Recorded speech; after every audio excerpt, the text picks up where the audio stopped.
امت کی نگاہ نہ اٹھنے پائے. مست رکھو ذکر و فکر صبح گاہی میں اسے. شریعت تو ایک طرف رہی، تصوف کس طرح سے آیا؟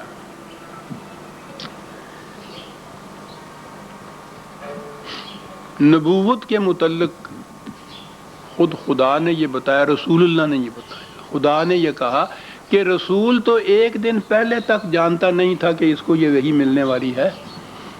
یعنی یہ ایک ایسا علم تھا خدا کی طرف سے دیا جانا، جس کے متعلق جسے علم دیا جانا تھا اس کو ایک ثانیہ پہلے پتہ ہی نہیں تھا کہ مجھے یہ علم بھی ملے گا. کہ جائے کہ وہ اس کے لیے تیاریاں کچھ کرتا، کچھ کوششیں کرتا، کچھ مشقیں کرتا کہ مجھے یہ مل جائے. اسے علم بھی نہیں تھا کہ مجھے یہ ملے گا. یہ وہبی علم جسے کہتے ہیں وہ نازل ہونا ہوتا ہے، نیچے سے اوپر نہیں آتا، اندر سے باہر نہیں آتا. یہ اوپر سے آتا ہے، خارج سے یہ ملتا ہے. یہ تو لفظی نزول نے ساری وحی کی حقیقت بیان کر دی ہوئی ہے، جو نہ لفظ نزول ہے، نازل ہوتا ہے. یہ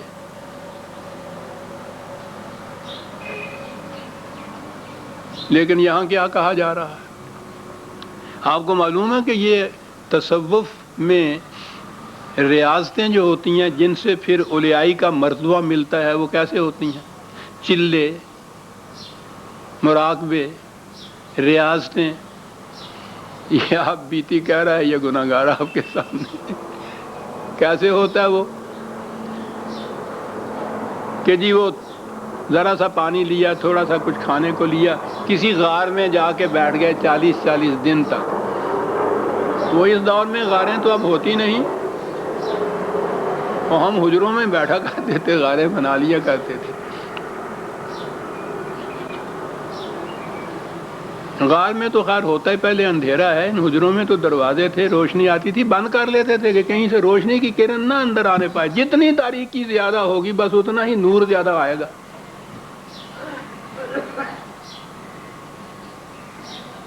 وہ جا بیٹھتے تھے جی غاروں میں. یہ تصوف کی اولیائی کا یہ طریقہ ہے. وہاں جا کے وہ مراقبے میں بیٹھتے تھے، گیان دھیان جس کو کہتے ہیں ہندو بھی. اور تصوف خواہ عیسائیوں میں ہے، خواہ ہندوؤں میں ہے، خواہ یہودیوں میں تھا، خواہ مسلمانوں میں ہے، وہ ایک ہی طریقہ ہے. اسی طرح سے گیان دھیان میں، تاریکیوں کی ریاضتوں میں، مراقبوں میں بیٹھنا. اب یہ تصوف میں جو یکسر غیر اسلامی ایک تصور تھا، اس کو سند دینے کے لیے کہا کہ رسول اللہ صلی اللہ علیہ وسلم بھی نبوت ملنے سے پہلے، یہ متفقہ طور پر آپ کی روایات، آپ کی حدیث میں یہ آتے ہیں کہ تھوڑے سے ستو، تھوڑا سا پانی لے کر اور حضور غار حرا میں چلے جاتے تھے، وہاں جا کے 40 دن وہاں بیٹھے رہتے تھے. سوچئے ذرا، حرا کی غار جو ہے مجھے شرف حاصل ہوا ہے اس کی زیارت کرنے کا. خاصے اونچے پہاڑ پہ، ایسا ہے پہاڑوں کہ بڑا ہی دشوار گزار ہے راستہ اس کا جو وہاں جاتے تھے. اوپر کہیں جا کے مگ سی اتنی سی. اور یہ غار کا تصور تو لیا ہی ہے ہندوؤں سے. خیر کہ جی وہاں آپ چلے جاتے تھے، تھوڑا سا ستو، تھوڑا سا پانی لے کے 40 دن تک. سیدھی سی بات ہے کہ پھر غار میں کیا کرتے تھے؟ اب یہی چیز سند آ گئی نا ان کی. یہ اپنے مراقبوں کی سند اس سے لیتے ہیں کہ یہ تو سنت رسول اللہ کا اتباع ہے. اچھا جی، تم نے یہ ریاضتیں کی، یہ کوششیں کی، مراقبے کیے، تو تمہیں پھر یہ اولیائی آ گئی، علم حاصل ہو گیا. اسے علم لدنی کہتے ہیں. یعنی جس میں انسان کی اپنی کوشش کا دخل نہ ہو، خدا کی طرف سے جو ملے. یہ ہے نا تصور. تو وہی، اسی کو تو وہی کہتے ہیں. کہتے ہیں ہم وہی نہیں کہتے جی، اس کو علم لدنی کہتے ہیں. تو گویا اس کاوش اور کوشش سے انسان کی یہ حاصل ہوتا ہے. بیان ہی اسی مقام کے اوپر نبی کو رکھ دیا انہوں نے کہ حضور بھی اسی طرح سے جا کے چلے کیا کرتے تھے، اور جیسے چلے کے بعد اس کے نتیجے میں علم لدنی ملتا تھا، اس طرح سے حضور کو ایک وحی مل گئی تھی. معاذ اللہ.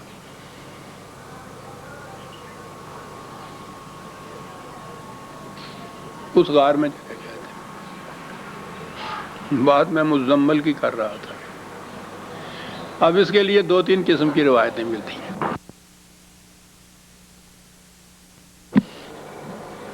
ایک تو یہ کہ قریش نے ایک دفعہ جمع ہو کے یہ کہا معاذ اللہ کہ اس شخص کا کچھ نام رکھنا چاہیے، اس کے نام سے نہیں اسے بلانا چاہیے، ایسا رکھنا چاہیے جس میں معاذ اللہ کچھ نفرت کا پہلو نکلے، کچھ ایسا نکلے، ہم وہی نام لیا کریں تو سمجھ جایا کریں کہ کس کے متعلق بات ہے آپس میں۔ یہ کسی نے کہا اسے کاہن کہا جائے، کسی نے کہا اسے شاعر کہا جائے، کسی نے کہا اسے ساحر کہا جائے، کسی نے کہا اسے مکذب کہا جائے۔ تو آگے ہے یہ روایت میں کہ یہ باتیں سن کے حضور بڑے مغموم ہوئے، افسردہ خاطر ہوئے، اور اس کی وجہ سے اسی افسردگی کے اندر، غم آلودگی کے اندر ایک چادر اوپر اوڑھ کر اور لیٹ گیا آپ اس طرح سے، بہت مایوس ہو کے۔ وہ چادر کمبل کی ہو سکتی ہے، اس زمانے میں کمبل ہی ہوتے تھے، کہ اتنے میں جبریل آئے تو انہوں نے آ کے جب دیکھا تو انہوں نے کہا او کملی والے، ہاں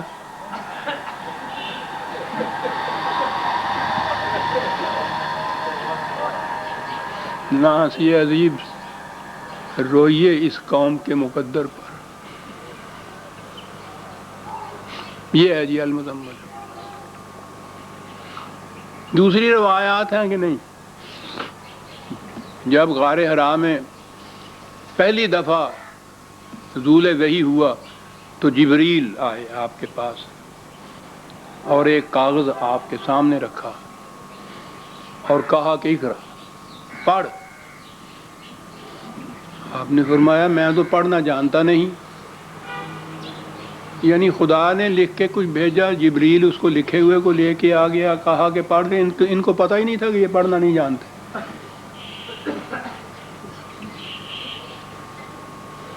وہ آپ معاذ اللہ معافی چاہتا ہوں، آپ نے کہا تو ان کو بات سمجھ میں آئی کہ پڑھنا نہیں جانتے۔ تو جبریل نے پھر سینے سے لگایا، چاروں طبق روشن ہو گئے، پھٹافٹ آپ نے پڑھنا شروع کر۔ لیکن آپ پہ دہشت اتنی طاری ہوئی۔ اب آئیے جناب، پہلی بڑی لمبی چوڑی یہ روایت بخاری میں بھی، سارے حدیثوں کے جو سایہ ستہ ان کے یہاں بڑی بڑی ہے نا، یہ کیفا بدل وحی جو ہے، وحی کی ابتدا کیسے ہوئی، یہ ساری تفصیل اس میں دیکھیے آپ، معاذ اللہ ایسے افسانوی انداز میں دیکھیے۔ وہاں سے دہشت طاری ہوئی آپ کے اوپر، کانپتے ہوئے بھاگے ہوئے گھر آئے۔ حضرت خدیجہ بیوی سے، ام المومنین حضرت خدیجہ رضی اللہ تعالیٰ عنہ، ان سے کہا کہ مجھے بہت جاڑا لگ رہا ہے، میں کانپ رہا ہوں، مجھے اڑا دو، کچھ لحاف اڑا دو، کمبل اڑا دو۔ تو اس دہشت میں وہ کمبل یا لحاف جو اوڑھ کے ہوئے، تو اس پہ خدا نے دیکھا تو وہاں سے پھر یہ کہا یا ایھا المزمل، لحاف والے، اوڑھنے والے۔ یا آگے آئے گی اگلی آیت، اگلی سورت مدثر، دونوں کے معنی یہ لیتے ہیں۔ مدثر پہ تو میں بعد میں آؤں گا، اگلی سورت ہے مزمل، تو یہ ہمارے سامنے۔ چار لفظوں میں اگلی بات بھی میں بتا دوں تاکہ یہ پوری کہانی ظاہر ہو گئے۔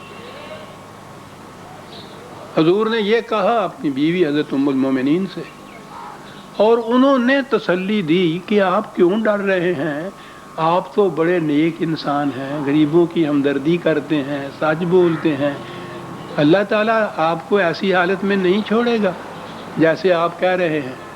پتہ تو نہیں ہے کہ یہ کیا ہے جو آپ کے ساتھ ہوا ہے، نہ آپ کو پتہ ہے نہ ان کو پتہ ہے، معلوم ہی نہیں کہ ہوا کیا ہے۔ ان کا ایک چچا زاد بھائی تھا، عیسائی عالم تھا، ورقہ بن نوفل، بوڑھا آدمی۔ کہنے لگی چلو اس کے پاس چلتے ہیں، اس سے پوچھتے ہیں۔ نبوت محمدی کے متعلق عیسائی راہب کے پاس جا رہے ہیں۔ لے گئی بیوی، ہامتے کامتے حضور، معاذ اللہ، میں ہر بار معاذ اللہ کہہ جاؤں گا جی، یہ مقام نبوت کو جہاں